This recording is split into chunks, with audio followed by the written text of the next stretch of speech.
लीजिए सुनिए, देवकीनंदन खत्री के लिखे उपन्यास चंद्रकांता के दूसरे भाग का 26वां बयान मेरी यानी समीर गोस्वामी की आवाज में। इन फूलों को पाकर तेज सिंह जितने खुश हुए, शायद अपनी उम्र में आज तक कभी ऐसे खुश न हुए होंगे। एक तो पहले ही अय्यारी में बढ़े चढ़े थे, आज इन फूलों ने इन्हें और बढ़ा दिया। अब कौन है जो इनका मुकाबला करे। हाँ, एक चीज की कसर रह गई। लोपांजन या कोई गुटका इस तिलिस्म में से इनको ऐसा ना मिला जिससे ये लोगों की नजरों से छिप जाते, और अच्छा ही हुआ जो ना मिला, नहीं तो इनकी अय्यारी की तारीफ न होती। क्योंकि जिस आदमी के पास कोई ऐसी चीज हो जिससे वो गायब हो जाए, तो फिर अय्यारी सीखने की जरूरत ही क्या रही। गायब होकर जो चाह कर डाला। आज की रात इन चारों को जागते ही बीती। तिलिस्म की तारीफ, फूलों के गुण, तिलिस्मी किताब के पढ़ने, सवेरे फिर तिलिस्म में जाने आदि की बातचीत में रात बीत गई। सवेरा हुआ, जल्दी जल्दी स्नान पूजा से चारों ने छुट्टी पा ली और कुछ भोजन करके तिलिस्म में जाने को तैयार हुए। कुमार ने तेज सिंह से कहा, हमारे पलंग पर से तिलिस्मी किताब उठा के तुम लेते चलो, वहां फिर एक दफे पढ़ के तब कोई काम करेंगे। तेज सिंह तिलिस्मी किताब लेने गए, मगर किताब नजर न पड़ी। चारपाई के नीचे हर तरफ देखा, कहीं पता नहीं। आखिर कुमार से पूछा, किताब कहाँ है, पलंग पर तो नहीं है। सुनते ही कुमार के होश उड़ गए, जी सन्न हो गया। दौड़े हुए पलंग के पास आए, खूब ढूंढा मगर कहीं किताब हो तब तो मिले। कुमार हाय करके पलंग के ऊपर गिर पड़े, बिल्कुल हौसला टूट गया। कुमारी चंद्रकांता के मिलने से नाउम्मीद हो गए। अब तिलिस्मी किताब कहाँ जिसमें तिलिस्म तोड़ने की तरकीब लिखी है। तेज सिंह, देवी सिंह और जगन्नाथ ज्योतिषी भी घबरा उठे। 2 घड़ी तक किसी के मुंह से आवाज तक न निकली। बाद इसके तलाश होने लगी। लश्कर भर में खूब शोर मचा कि कुमार के डेरे से तिलिस्मी किताब गायब हो गई। पहरे वालों पर सख्ती होने लगी। चारों तरफ चोर की तलाश में लोग निकले। तेज सिंह ने कुमार से कहा, आप जी मत छोटा कीजिए, मैं वादा करता हूं कि चोर को जरूर पकड़ूंगा। आपके सुस्त हो जाने से सभी का जी टूट जाएगा, कोई काम करते न बन पड़ेगा। बहुत समझाने पर कुमार पलंग से उठे। उसी वक्त एक चौबदार ने आकर अजीब खबर सुनाई। हाथ जोड़कर अर्ज किया कि तिलिस्म के फाटक पर पहरे के लिए जो लोग मुस्तैद किए गए हैं, उनमें से एक पहरे वाला हाजिर हुआ है और कहता है कि तिलिस्म के अंदर कई आदमियों की आहट मिली है। अब जैसा हुक्म हो किया जाए। इस खबर को सुनते ही तेज सिंह पता लगाने के लिए तिलिस्म में जाने को तैयार हुए। देवी सिंह से कहा, तुम भी मेरे साथ चलो, देख आवें क्या मामला है। ज्योतिषी जी बोले, हम भी चलेंगे। कुमार भी उठ खड़े हुए। आखिर ये चारों तिलिस्म में चले। बाहर फतेह सिंह सेनापति मिले। कुमार ने उनको भी साथ ले लिया। दरवाजे के अंदर जाते ही इन लोगों के कान में भी चिल्लाने की आवाज आई। आगे बढ़ने से मालूम हुआ कि इसमें कई आदमी हैं।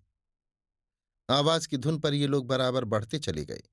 उस दालान में पहुंचे जिसमें चबूतरे के ऊपर हाथ में किताब लिए पत्थर का आदमी सोया था। देखा कि पत्थर वाला आदमी उठ के बैठा हुआ पंडित बद्रीनाथ अय्यार को दोनों हाथों से दबाए है और वो चिल्ला रहे हैं।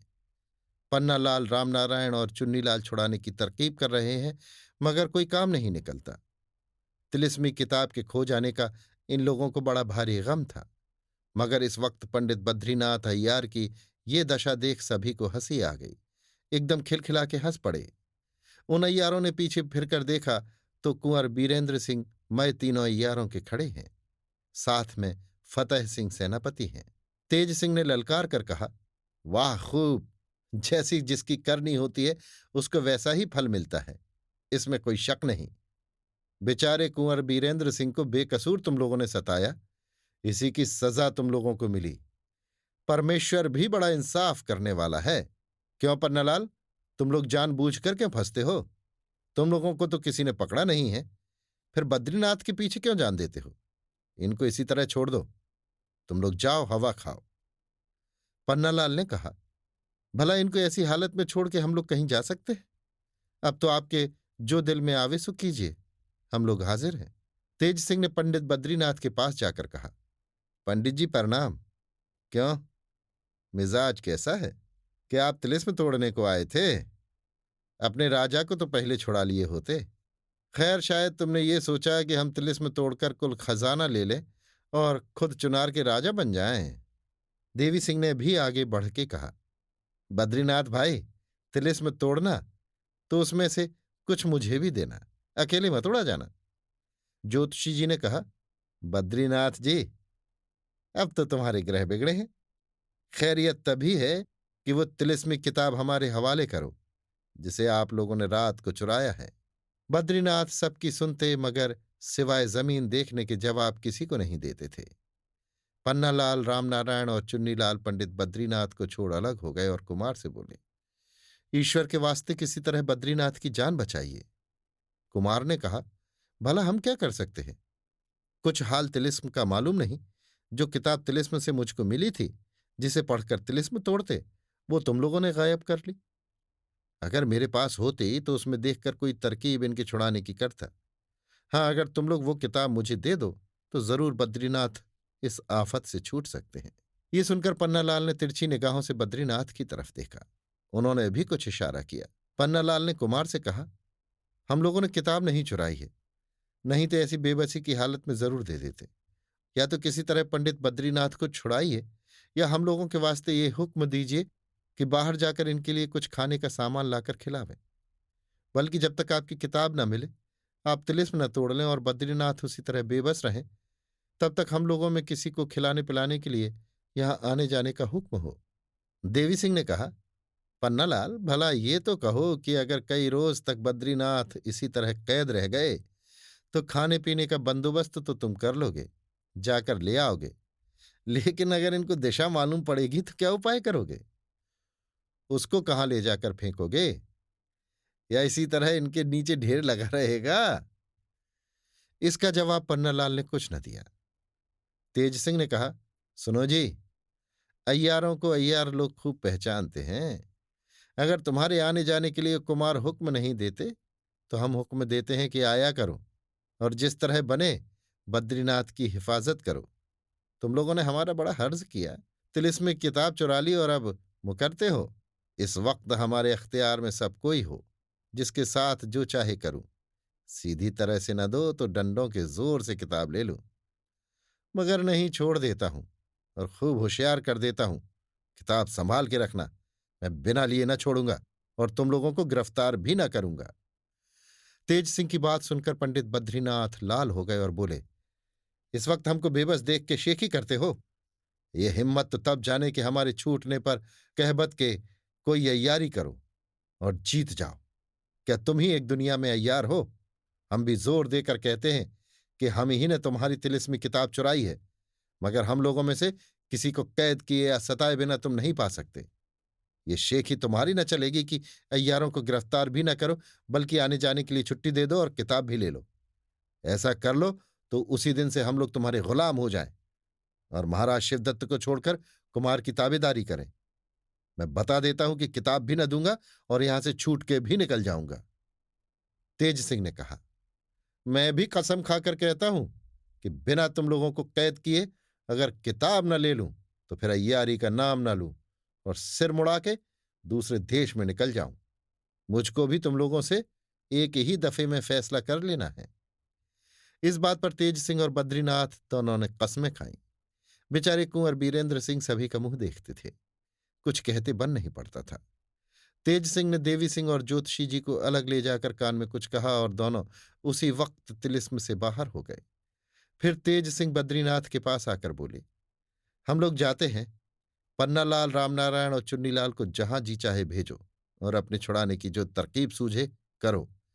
पहरेदारों को कह दिया जाता है, वे तुम्हारे साथियों को आते जाते न रोकेंगे। कुमार को लिए हुए तेज सिंह अपने डेरे में पहुंचे। देखा तो ज्योतिषी जी बैठे हैं। तेज सिंह ने पूछा, क्यों ज्योतिषी जी, देवी सिंह गए? ज्योतिषी जी, हाँ, वो तो गए। तेज सिंह, आपने अभी कुछ देखा कि नहीं?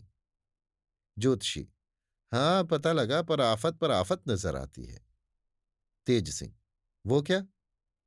ज्योतिषी, रमल से मालूम होता है कि उन लोगों के हाथ से भी किताब निकल गई और अभी तक कहीं रखी नहीं गई।